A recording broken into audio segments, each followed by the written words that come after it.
I thank you for availing me audience at such a very, very short notice. I'm issuing this press statement in response, and not in reaction, but in response to the naming of the cabinet, of the other members of the cabinet, and the mini reshuffle that the President of the Republic of Kenya, His Excellency Dr. William Samoei Ruto, has issued this afternoon. I'm really saddened by what has happened, especially the inclusion of members of parliament from the opposition parties and the leaders of an opposition party in that cabinet list. That for me states that the president has decided that he will govern this country without the constitution, that he swore to uphold and defend and promote when he was sworn into office, and which has an obligation as a citizen of this country, even without that oath of office, to uphold and defend and promote, pursuant to Article 3 Clause 1 of the Constitution. And I would like to refer the country to Article 129 of the Constitution, which states categorically, 129 Clause 1 and 2, state categorically that executive authority derives from the people of Kenya and shall be exercised in accordance with this Constitution. Number 2, in Clause 2, it says executive authority shall be exercised in a manner compatible with the principle of service to the people of Kenya and for their well-being and benefit. So I'm saddened that the last move of the president to include members of parliament from the opposition party ODM in his cabinet is totally insensitive to the economic times that we are living in, because it automatically occasions by-elections in those two constituencies, which was totally unnecessary, and that doesn't amount to a prudent use of public resources. Number 2, Article 4, Clause 1, defines Kenya as a multi-party democracy. A multi-party democracy which, under the Elections Act, allows for formation of coalitions which act as a political party and must function as a political party. And when people go to elections, they elect candidates and parties, especially a party running on a candidate running on a party or a party fielding candidates is bound by that requirement that Kenya is a multi-party democracy. There have to be procedures to be followed before elections and after elections that underpin that multi-party democracy character of the Republic of Kenya. And we saw when President Ruto first came into office, he began by buying off political party members to entice them across the divide, irrespective of the treaties that were in place or the agreements, and irrespective of the fact that the people of Kenya, when voting, expressed themselves categorically that they were electing these people to be on the side of those parties based on the manifestos those parties had sold to them. So under that principle of the multi-party, Kenya being a multi-party democracy, it's not possible for an individual MP or a political party to just cross the floor after an election. That particular provision also does not give the president the power to set up what is calling a broad-based government. To set up a broad-based government is to violate Article 3, Clause 2, which says that any government set up or established contrary to the Constitution is null and void. And so the president, by deciding to establish a government, contrary to the principle, which is a founding principle, because the Article 4 defines the character of the Kenyan state. And by the president choosing not to honor that character, he has totally declared to us that he's going to govern this country without following the Constitution. It's clear that the president does not consider himself as bound by the Constitution, and he can do whatever serves his political interests. And I think the time has come for Kenyans not to sit on the fence anymore, but to rise up and demand that the Constitution must be respected and honored.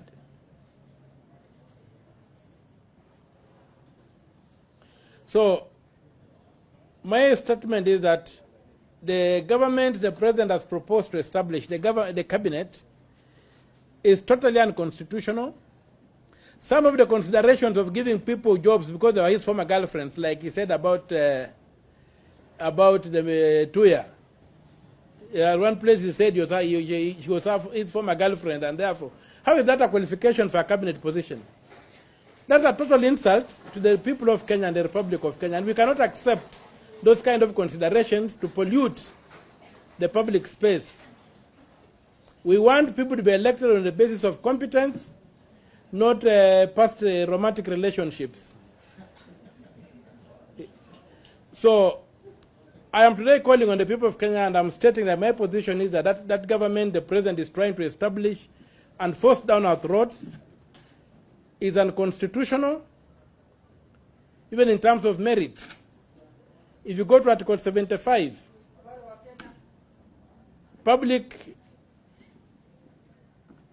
authority, authority vested in a state officer should be exercised in a manner that brings honor to an office. When you give a job to somebody on the basis of having been your former girlfriend and it's a public office, what honor are you bringing to that office? So I personally do not agree with that cabinet. And I think going forward, there are going to be consequential measures that will be taken. We hope that the National Assembly will reject the entire list and demand that the president sticks to his coalition side and nominates members from his coalition who are acceptable to the people of Kenya. He should not nominate people from other parties without enabling legal framework. That's an attempt to set up a government contrary to the Constitution, and which act is invalid, null and void. And the people of Kenya, just like the Gen Z have been doing, should arise and invoke their power under Article 1 of the Constitution as a sovereign people and see how we can govern this country directly without you going through representative institutions which have basically failed us and continue to fail us, and are even mocking us. Because if you look at one of the complaints about that the Gen Z had was against Murkomen. Now Murkomen is put in charge of the Gen Z. Honestly, what is going on in this country? Why should he insult us and then rub in the salt in our raw wounds? So I plead with my plea would be to the National Assembly to reject these people and to avoid taking this country in the direction the president wants to take it, where the Constitution does not matter, where lawlessness is the order of the day, and even the failure in Parliament, the incapacity of Parliament to deliver under a presidential system, the incapacity of Parliament to deliver has just been, should also be traced to that lack of respect for the Constitution, whereby MPs crossed the line and gave President Ruto a false majority in both houses. And that false majority is what is trying to consolidate with the help of equally unprincipled political actors who are in politics purely for purposes of making money and not to serve the republic, which actions I personally strongly condemn and I reject, and there are going to be consequential measures to be taken.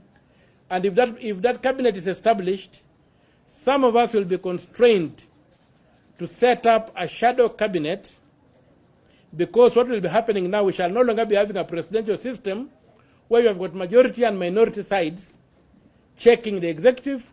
We shall have a de facto parliamentary system where power emanates from the House, and therefore some of us must be constrained and will be constrained to set up a shadow cabinet that can then effectively check the excesses of this government, this mockerel that has been visited upon us, whose character we don't know, whose purpose we don't know.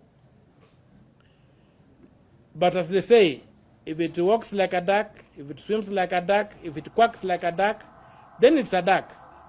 And given that litmus test or the smell test of reality, I'm left with no option but to say that this is a self-serving government that does not address at all the concerns that the Gen Z have been raising and have been driving them to the streets.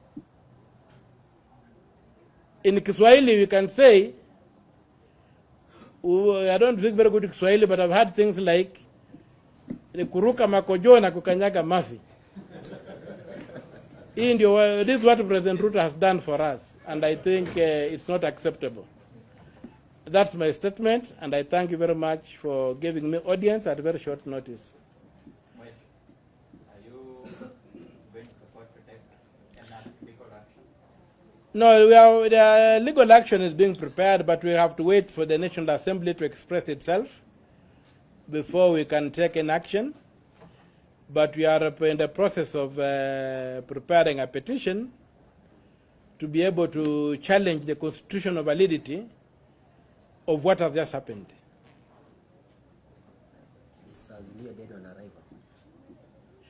I'm not a member of Azimio and I may not speak for it, because I know that right now as I'm talking to you, the Honorable Kalonzo Musyoka has summoned his members. I've seen senators who belong to Wiper trooping to meet their leader. And so it looks like Azimio may have been torn asunder. But for me, I'm not a member of Azimio, I'm not a member of Kenya Kwanza. I moved in with my own party. And it's within my party that I'm going to set up with like-minded Kenyans a shadow cabinet, because effectively we are now under a parliamentary system and not under a presidential system. That's true. Kenyans are asking, does the president listen? Does he listen? I don't know that.